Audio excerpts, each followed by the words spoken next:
Hello, hello, hello. Hi, everybody. I'm Chef Ann Burrell, and we are making a sweet breakfast treat. Well, sweet and savory. We are making bacon, raisin, maple, cinnamon rolls. What? Yes, do you have some people that you would like to make something nice for when they get out of bed on a Sunday morning and smell that waft of bacon and cinnamon sugar and maple syrup happening? Well, then this is for you because you can get this ready last night, pop it in the oven on Sunday morning, and you will be a rock star and you can put your feet up all day. So we're gonna start off. I have about 8 slices of thick sliced bacon. We're gonna cut these guys into lardons. Lardons is the shape, actually. So we hold our knife like this, we pinch it between our thumb and forefinger, 3 fingers downtown underneath. So we are really in control of our knife. Now, just for, sake of precision, I'm going to cut about 4 slices of bacon at a time. So look at these babies. They're beautiful, thick sliced bacon. If you can't find thick sliced bacon, thin sliced bacon works fine. I would just give a couple more pieces then. Let's not shortchange the bacon. So a lardon is a shape. It is basically just cross sections of my bacon that are about 1/4 of an inch in width. So it's like this. Now, it's really also much easier to cut bacon when it's cold. Don't have it sitting on the counter for, half an hour or whatever and then try to cut bacon. Bacon is much easier to cut when it's cold because it has to do with the fat that's in the bacon. When the fat is cold straight from the fridge, it's very firm and hard and your knife will slide right through it. The warmer it gets, the more flabby and floppy it gets. Kind of like my belly, that we don't want it like that. So it's much easier and much safer when your bacon is cold. So that's 4 slices. I'm going right into a saute pan. Wait till you see what we're gonna do with it. All this deliciousness happening. All right, that was 4 slices of bacon. Let's do the other 4. Look at, I pile them up nice and neat. There we go. Now we get into the motion of the ocean and we're doing lardons, lardons, lardons, lardons, lardons, lardons. So the more you get into the motion of the ocean with your knife cuts, the more exact and regular they will be. So the more you're thinking about pick it up, put it down, just get into the rhythm of things. So here we are into the rhythm, finishing up our last 4 slices of bacon. Okay, right into our saute pan. Okay, these guys over here, my hands are washed. My knife a little rinse. All right, and here we go. I have my bacon lardons. I have my burner on a medium-low heat. And I'm gonna add just a couple of drops of olive oil. This is what I like to call the encouragement. So, everybody needs a little lubrication. So what happens here is we are cooking this bacon, starting it off in a cold saute pan over a medium-low heat because what we wanna do is render the fat out of this bacon. It kind of slowly melts the fat out of the bacon, so we're gonna have a nice fat pan full of bacon fat that we are going to use to make our cinnamon rolls.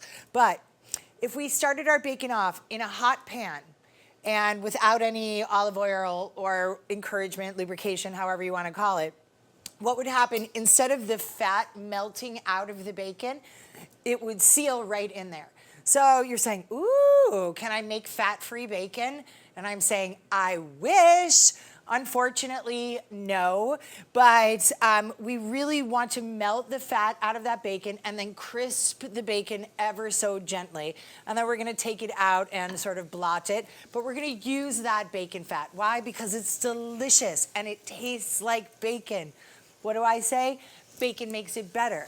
So nice, easy job going on here, okay? We're gonna give this a little stir around. Okay. So don't rush this process. And if you don't use all of the bacon fat on your cinnamon rolls today, that's okay. Save it. Saute potatoes, saute anything in bacon fat. Why? Because it's delicious. I mean, doesn't it kind of make you think back to like when you were a little kid? I mean, all right, I'm definitely showing my age here. But you think about your grandma had a coffee can of bacon fat under the sink. You know, like she might not have cooked stuff in it, but I'm telling you that bacon grease tasted good. All right, so low and slow on this. It's gonna take about, you know, probably a good 10-ish minutes or something to do this. That's okay. Let it do its bacony thing. In the meantime, let's bounce over and get the rest of our mise en place or our prep work, our ingredients that we're going to use put in place. That's what mise en place means. That's the very first thing you learn in culinary, mise en place. It's 3 words, it's a French term, and it means put in place. M-I-S-E, new word, E-N, new word, P-L-A-C-E, mise en place. Do your mise en place, and then you, like, cooking is a breeze. You feel like, oh, it's like I'm on the Food Network cooking. All right, so we're gonna get some cinnamon sugar going. We're gonna use a 1/4 cup of sugar and 2 teaspoons of cinnamon. There's 1, 2. All right. We're just gonna mix this guy around a little bit. It's starting to smell a lot like bacon. Yeah, that's deliciousness. All right, so cinnamon sugar, standing by. All right, now we have some maple syrup, about 1/4 cup. So there we go. I'm just gonna get this ready because I'm going to brush my puff pastry. That's gonna be the roll part of our cinnamon roll. So I'm getting that ready. I have some raisins standing by, and I'm going to make a little egg wash. This is going to be the glue that holds our cinnamon roll together, but we're also gonna brush the outside of our cinnamon rolls to make them nice and shiny. So I have 1 egg and about a teaspoon of water. All right, and we're just gonna beat this up to a homogeneous consistency. So that means all the same. We don't see any egg white pieces. We don't see any like streaks of egg yolks, no egg white hawkers. There we go. And we're just gonna set this aside. Now, my bacon still has a little ways to go. So, but the rest of my mise en place, aside from my puff pastry, is just about ready. I'm not gonna take my puff pastry out of the fridge yet. I'm gonna wait till my bacon is done. So, I've got about 7 or 8 more minutes left to go on this, so press pause and I will see you in 8.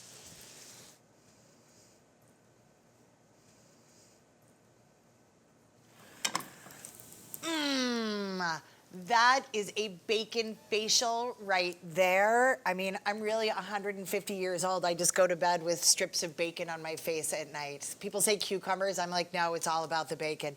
So look at this. My bacon is nice and crispy. Look at all this bacon fat that I have to use. Oh my gosh, good stuff happening here.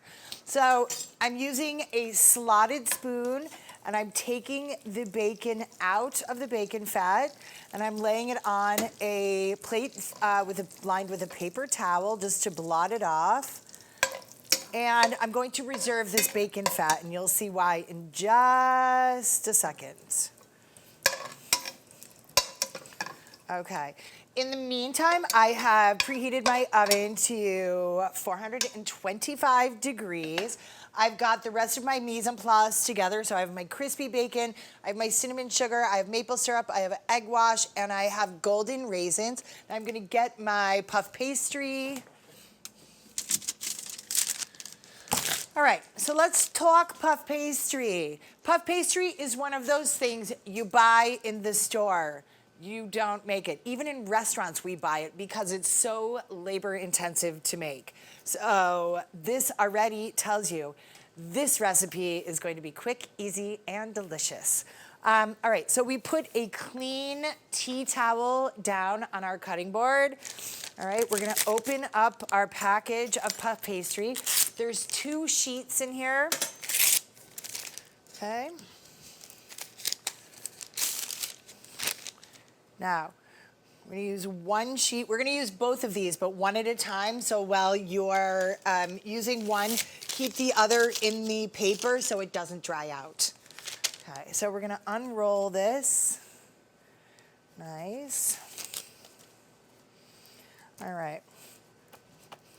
This is kind of a square, but if we're looking, so we're kind of looking for sort of a longer edge.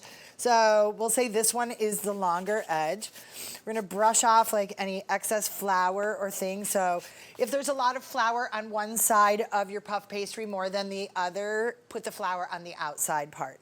Okay, so I have got my beautiful puff pastry ready to go. I have got my bacon fat and I've got the rest of my mise en place and my crispy bacon as well. All the parts of everything that we need. Okay, here we go. Now we're gonna start off, we're gonna brush our puff pastry with our bacon fat. Look at that. So we're imparting bacon flavor throughout this whole thing. So start with the end closest to you. We're going to brush the puff pastry and we're going to brush all the way up to the top, but we're gonna leave about a 1-inch place that's clean and clear, all right? So leave yourself a 1-inch kind of lip. And if your pastry brush starts shedding, you know, take out the hairs before you roll it all up. Okay, so it happens. All right, so make sure nice bacon fat everywhere on there. Now we're gonna brush the exact same place. Leave that 1-inch little lip at the top. Brush it with maple syrup. So what do we got? Maple syrup and bacon right away. All right, really get that all nice and on there. Don't be shy. This is like this sticky, delicious part of what's happening on here. Nothing bad happening. Okay. All right, nice, nice, nice. Sticky maple syrup. Now, cinnamon sugar, we're gonna sprinkle on everywhere that we just painted with our bacon fat and maple syrup.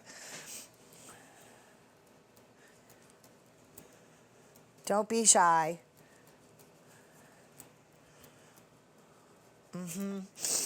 Oh, this smells delicious. All right, nice even coating of everything. Because think about this, when we roll it all up, we want every bite to be the same. All right, there we go.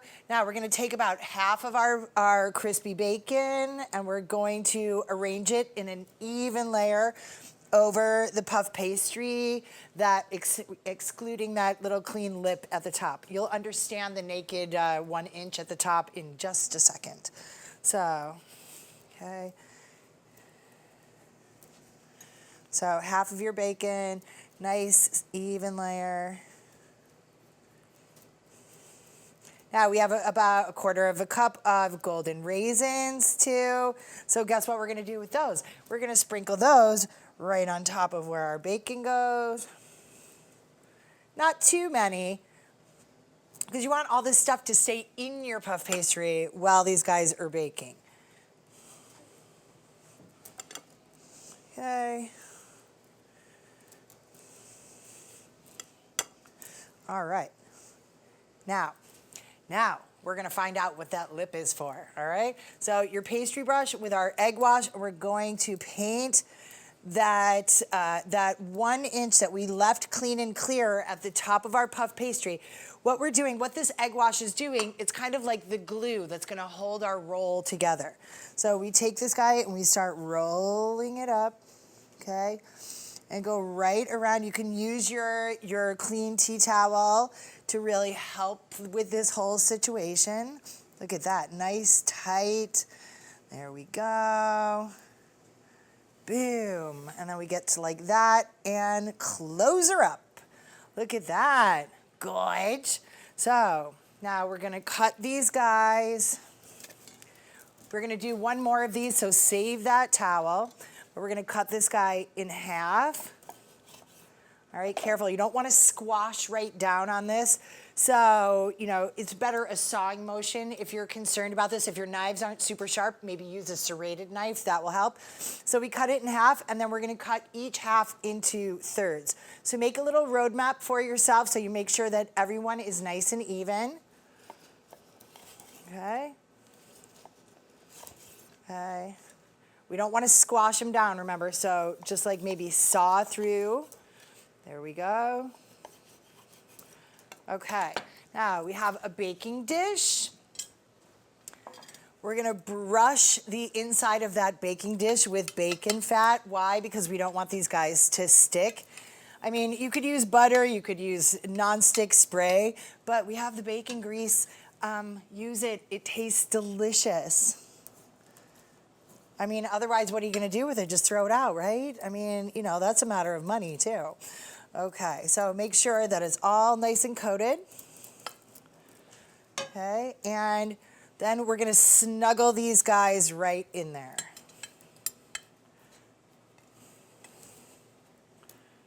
There we go. Okay, there, and now I'm going to repeat the entire process.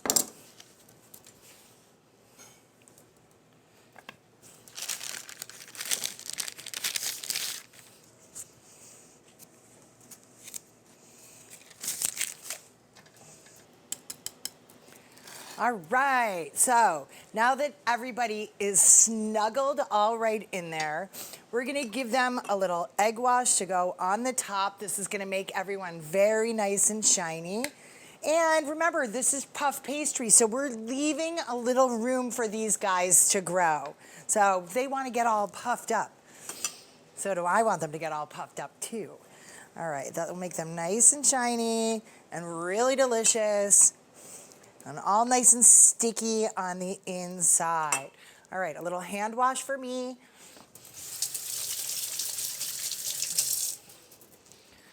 All right, and I'm going to throw these guys into my preheated oven, 425 degrees, for about 20 to 25 minutes. We want to see these guys puffed up, but we want to see the tops brown and crispy, and then we want to see them fluffy on the inside. So we're going to toss these babies in the oven. I will see you back here in about 20 minutes. We'll whip together the glaze, the finishing part of these guys, because no cinnamon roll is complete without the frosting. So we'll see you back here when these are done. Boom, 20 minutes.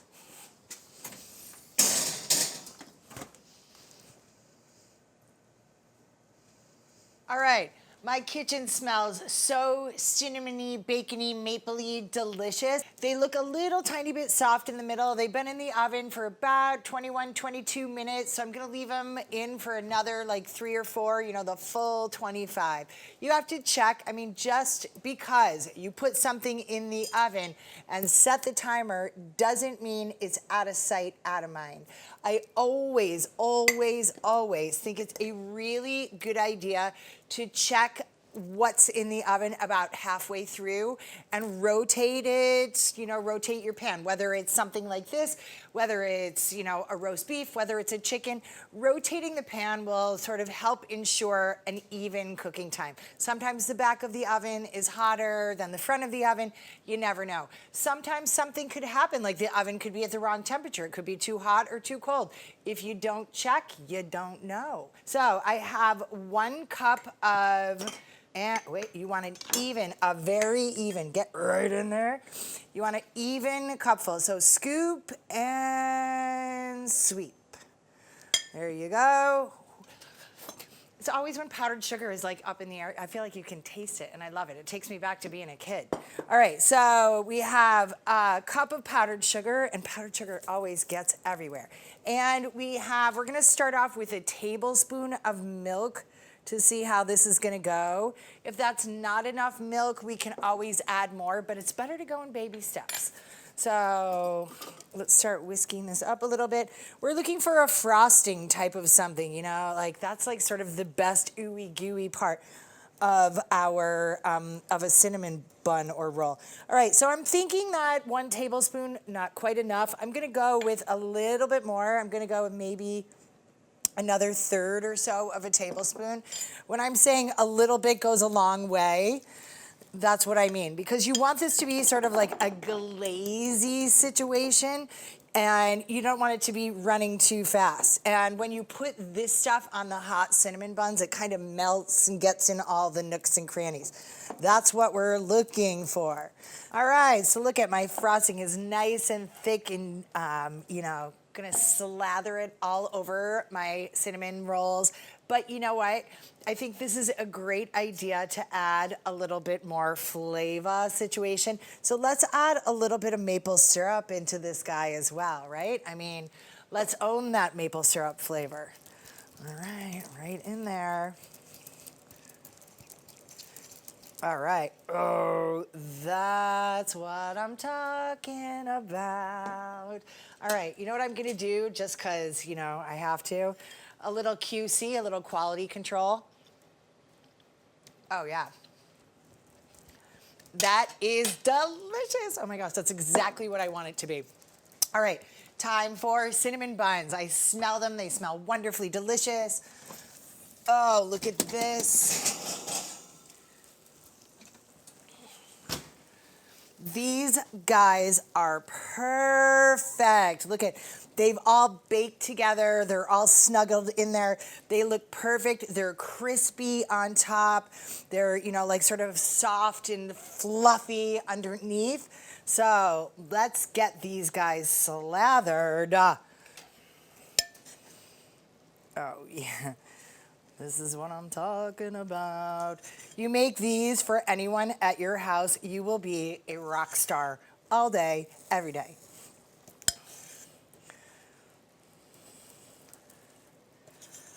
Oh, oh my gosh.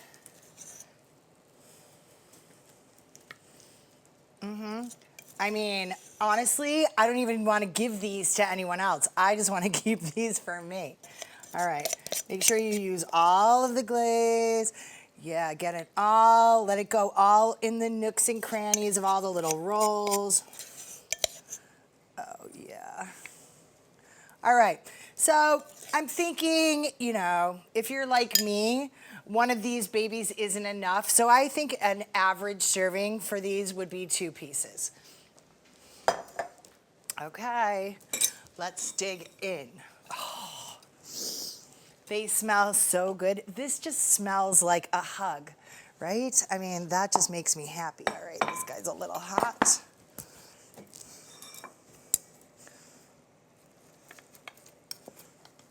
Oh, look at that. Crispy, crusty, crunchy, brown on the outside. I mean, you know what I say about brown food. Brown food tastes good, even when we're talking about, things that are sweet. I'm gonna get right in there. Oh. I mean, I just kind of want to unroll it, but I smell the bacon, I smell the maple, the cinnamon. I mean, this is like just warming me, and I haven't even tried it yet. Oh. I mean, I want to hug me for this. This is delicious. This is great for a holiday morning, a birthday morning, a Tuesday morning. It's quick, it's easy, delicious. Yum! I'm Ann Burrell. I'll talk to you next time. I'm going to have a little moment over here with these. Bye.